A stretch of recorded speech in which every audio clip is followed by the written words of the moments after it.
Hi friends, welcome to my channel. இந்த மாரி சுவாரஸ்யமான கதைகளை கேட்க நீங்க இப்பதான் நம்ம சேனலுக்கு முதல் முறையா வரீங்கன்னா மறக்காம நம்ம சேனலை சப்ஸ்கிரைப் பண்ணிக்கோங்க. பக்கத்துல இருக்க பெல் ஐக்கானையும் கிளிக் பண்ணிக்கோங்க. இவங்க பேரு ஆர்த்தி. இவங்க இப்பதான் 12ஆம் வகுப்பு படிச்சு முடிச்சுட்டு இப்போதைக்கு வீட்டுல தான் இருந்துகிட்டு இருக்கிறாங்க. மேற்கொண்டு படிக்கிறதுக்கு வசதிகள் பத்தாது. ஏன்னா இவங்க அம்மாவும் இப்போதைக்கு உடம்பு முடியாம 2 மாசமா படுத்த படுக்கையா இருக்கிறாங்க. இப்போ அவங்க அப்பாவும் அப்பப்பைக்கு கூலி வேலைக்கு தான் போவாரு. மத்தபடி பாத்தீங்கன்னா அதுல கொஞ்சம் குடிச்சிட்டு மேற்கொண்டு இருக்கிற பணத்துல தான் தன்னுடைய அம்மாவுக்கு டேப்லெட் வாங்கிக்குவாங்க. நம்ம ஆர்த்தி இப்போதைக்கு டைலரிங் கோர்ஸ் படிச்சு முடிச்சுட்டு அந்த தொழில வர வருமானத்தை வச்சுதான் கொஞ்சம் கொஞ்சமா வீட்டு செலவுகள், மத்தபடி தன்னுடைய அம்மாவுக்கு மருந்து மாத்திரை செலவுகள்னு வாங்கி கொடுத்துக்கிட்டு இருக்கிறாங்க. அப்பதான் இவங்களுக்கு ஒரு அண்ணன் இருக்கிறான். அவன் பாத்தீங்கன்னா ஊருக்கு தருதலை, வீட்டுக்கு அடங்காத பிள்ளை. எப்பொழுதுமே வீட்டுக்கு வரமாட்டான். மத்தபடி வந்தாலும் அந்த நேரத்துக்கு சாப்பாட்டுக்கு மட்டும் வந்துட்டு சாப்பிட்டுட்டு அப்படியே போயிருவான். வீட்டுல இருக்கிறவங்கள கவனிக்கவும் மாட்டான். ஒரு வருமானம்னு சொல்லிட்டு ஒண்ணு குடுக்கறதுக்கும் ஆள் கிடையாது. இப்போதைக்கு நம்ம ஆர்த்தி ரொம்பவே கஷ்டப்பட்டுக்கிட்டு இருக்கிறாங்க. அவங்க அம்மாவையும் வலுக்கட்டாயமா ஹாஸ்பிட்டலுக்கு கூப்பிட்டு பாக்குறாங்க. ஆனா அவங்க சுத்தமா ஒரு இன்ச்சு கூட நவரல.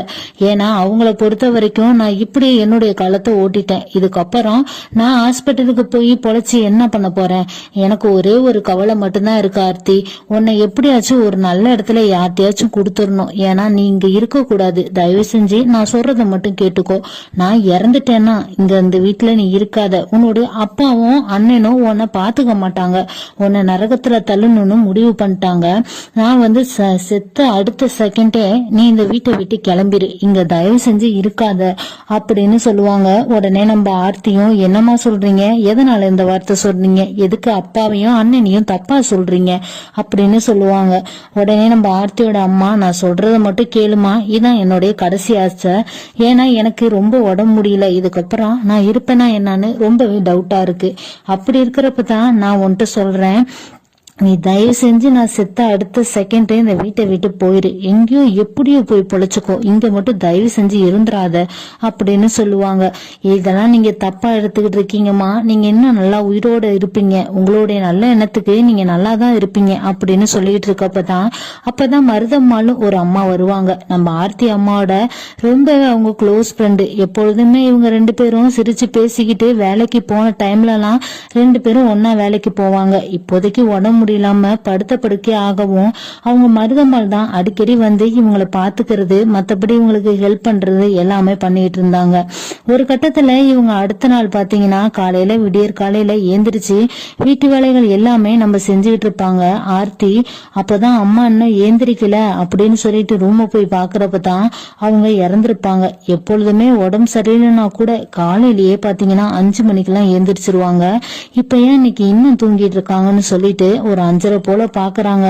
அவங்க இறந்து கிடப்பாங்க. அடுத்த செகண்டே இவங்களும் தன்னுடைய அம்மா சொன்ன ஒரு வார்த்தைக்கு ஒசரம் அவங்களுடைய கடைசி ஆசையை நிறைவேற்றணும் அப்படின்னு சொல்லிட்டு இவங்க அந்த வீட்டை விட்டு கிளம்பிடுவாங்க.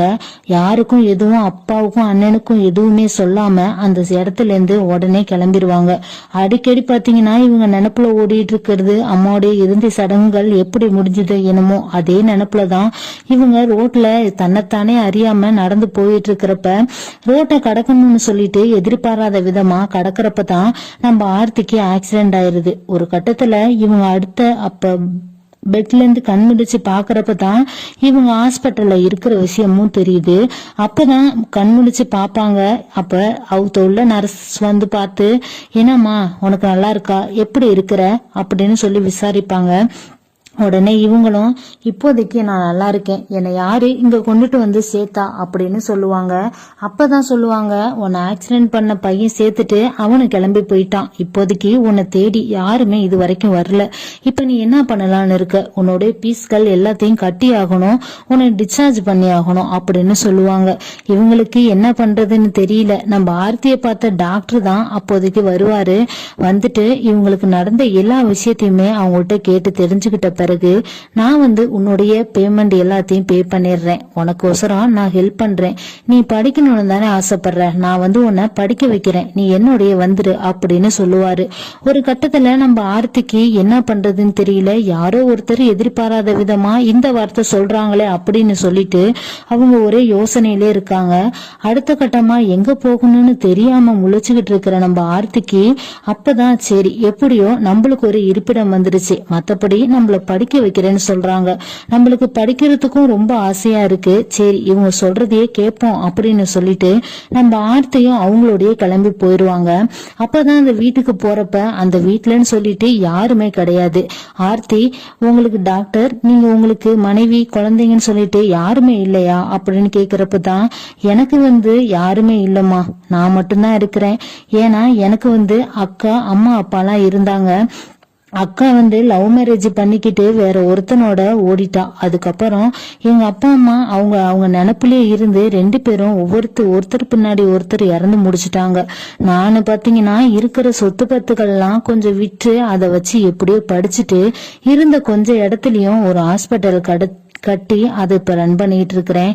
இப்போதைக்கு எனக்கு யாருமே இல்ல, இப்ப நீ தான் எனக்கு ஒரு உறவா வந்திருக்க அப்படின்னு சொல்லுவாங்க. உடனே நீ நல்லா படிக்கணும், நான் அதுக்கு தான் பணம் கட்ட போறேன், நாளைக்கு உனக்கு படிக்க என்ன ஆசைன்னு கேட்பாங்க. அப்பதான் அவங்க சொல்லுவாங்க, எனக்கும் டாக்டர் ஆகணும், அப்பதான் எனக்கு ஹெல்ப் பண்ண மாரி நானும் மத்த பேத்துக்கெல்லாம் ஹெல்ப் பண்ண முடியும் அப்படின்னு சொல்லுவாங்க. அதுக்கப்புறம் சரி நாளைக்கு உன்னுடைய வீட்டுல உன்னை போய் விடுறேன், ஆனா படிக்கிற பொறுப்பு எல்லாத்தையும் நானே ஏத்துக்கிறேன் அப்படின்னு சொல்லுவாங்க. நான் தான் அங்க போக மாட்டேன்னு உங்கள்கிட்ட ஏற்கனவே சொன்னேன்ல, நான் இங்கேயே இருந்துக்கிறேன் அப்படின்னு ஆர்த்தி சொல்லுவாங்க. அதுக்கப்புறம் இவரும் எப்படியும் அவங்க வீட்டுல என்ன நடந்துச்சு, உங்க அம்மாவும் இறந்துட்டாங்கன்னு சொல்ற, மத்தபடி உங்க அப்பா அண்ணன் எல்லாம் என்ன பண்றாங்கன்னு நான் விசாரிக்கணும் அப்படிம்பாங்க. சரி நீங்க எப்படியோ விசாரிச்சுக்கோங்க பரவாயில்ல அப்படின்னு சொன்ன பிறகு அந்த டாக்டர் பேரு அர்ஜுன், அவரு தான் ஒரு ஆளை விட்டு ஆளுங்களை அங்க பக்கத்துல உள்ளவங்கள்ட்ட எல்லாம் விசாரிப்பாங்க. எல்லாத்தையும் விசாரிச்சுட்டு அங்க இருக்கிறவங்க ஒரு அம்மா மருதம்மாளை கூட்டிக்கிட்டு வீட்டுக்கு வருவாங்க. அப்பதான் நம்ம ஆர்த்தியை பார்த்துட்டு அந்த பொண்ணும் கட்டி அழுகுது, உங்க அம்மா இறந்துட்டா, நீ எங்க போன, நீ ஆள் இல்லைன்னு சொல்லிட்டு உங்க அப்பா உன் மேல ரொம்பவே கொலை வெறியில இருக்கிறாரு, ஏன்னா நீ உங்க அம்மா மாரியே நீ எங்கிட்டாச்சும் ஓடி போயிட்டீன்னா என்ன பண்றது அப்படின்னு அவங்க ரொம்பவே உன் மேல வெறியா இருக்கிறாங்க அப்படின்னு சொல்லுவாங்க. உடனே நீங்க என்ன சொல்றீங்க, எனக்கு எதுவும் புரியல அப்படின்னு சொல்றப்பதான் உங்க அப்பா உங்க அப்பாவுக்கு முதல் தரத்துல பிறந்தவர் தான் உங்க அண்ணன், அதுக்கப்புறம் 2வது தரத்துல பிறந்தவர் தான் நீனு, அவங்க முதல் தரத்துல பிறந்தவங்க இறந்துட்டாங்க, அந்த பையனை நீ பாத்துக்க ஆள் இல்லாம தான் உங்க அம்மாவை அவரு கல்யாணம் பண்ணாரு. உங்க அம்மாவை பொறுத்த வரைக்கும் அவன் ஒரு அப்பாவி, ஒருத்தனை லவ் பண்ணி இங்க எங்க ஊருக்கு பக்கத்துலதான் ஒரு வாடகை வீடு எடுத்து அங்கேயே வசிச்சு வாழ்ந்து வந்துட்டு இருந்தாங்க. அவனும் கரெக்டான டைம்ல பணத்தை நகை எல்லாத்தையுமே எடுத்துட்டு ஊரை விட்டு ஓடிட்டான். இப்போதைக்கு என்ன பண்றதுன்னு தெரியாம அவங்க ரொம்பவே நெருக்கதையா நின்றுட்டு இருந்தப்பதான் உங்க அப்பா அவரை சேர்த்துக்கிட்டு தன்னுடைய குழந்தைய பாத்துக்குவாங்கன்னு சொல்லிட்டு அவங்கள திருமணம் பண்ணாங்க. திருமணம் பண்ணிதான் அதுக்கப்புறம் 2 பேரும் ஒருத்தருக்கு ஒருத்தர் புரிஞ்சுக்கிட்ட பிறகுதான் நீனும் பிறந்த. இப்போதைக்கு அவங்களுக்கு நீ 2ஆம் தரத்து பொண்ணுதான், உனக்கு ஏற்கனவே பொம்பளை பிள்ளைன்னு அவருக்கு சுத்தமா பிடிக்கல, ஏன்னா உன்னுடைய அம்மா மாரி நீ போயிட்டீனா என்ன பண்றது, உன்னை கல்யாணம் ஆகுற பரும வந்த பிறகு உடனே பாத்தீங்கன்னா வயசான ஒருத்தருக்கு பணக்காரர் அவருக்கு திருமணம் பண்ணி வைக்கணும் தான் உங்க அப்பாவுடைய கனவு. அப்படி இருக்கிறப்ப நீ எப்படியோ அந்த இடத்த விட்டு தப்பிச்சு வந்துட்டமா, பரவாயில்ல அப்படின்னு சொல்லுவாங்க. உடனே அவங்க என்னுடைய அப்பா கிடையாதா, எனக்கே அந்த விஷயம் இப்பதான் தெரியும் அப்படின்னு சொல்லிட்டு நம்ம ஆர்த்தி ரொம்பவே பரிதாபமா மனநிலை சரியில்லாம ஒரு மாதிரிய தகச்சு போய் நிப்பாங்க. அதுக்கப்புறம் தான் அந்த டாக்டரும் சொல்லுவாரு, எனக்கே எல்லா விஷயமும் இப்பதான் தெரியும், நீ யாருன்னு எனக்கும் தெரியும், ஏன்னா இந்த மருதம்மாள் தான் என்னுடைய வீட்டு சித்தி, அவங்க தான் எங்களுக்கு ரொம்பவே சொந்தக்காரவங்க, மத்தபடி உங்க அம்மா பாத்தீங்கன்னா அதுதான் என்னுடைய அக்கா.